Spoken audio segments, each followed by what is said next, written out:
Hello, আসসালামু আলাইকুম। আপনারা সবাই কেমন আছেন? আশা করি সবাই ভালো আছেন। আমিও ভালো আছি। তো আপনাদের মাঝে একটি নতুন ভিডিও এনেছি। এটি হচ্ছে একটি গ্রাম্য বাজার। তো গ্রাম্য বাজারের এখানে বিভিন্ন রকমের মাছ রয়েছে। তো মাছগুলো আপনারা দেখেন। অবশ্যই ভিডিওটি ভালো লাগবে দেখলে। পুরো ভিডিওটি দেখলে আপনারা অনেক মজা পাবেন। তো এখানে গ্রাম্য বাজারে বিভিন্ন রকমের জিনিস উঠেছে, সেগুলো ভিডিও করার চেষ্টা করেছি। তো ভিডিওটি যদি ভালো লেগে থাকে তাহলে আমার চ্যানেলটি সাবস্ক্রাইব, লাইক, কমেন্ট, শেয়ার করবেন।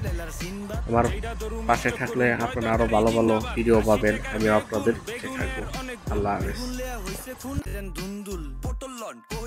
লাউ নাইলে কদু, তোর মুখে অনেক মধু। লাউ আর কদু, বউ আর বধু, দোনোটাই তো একই কথা, কি বুঝাস তুই শুধু।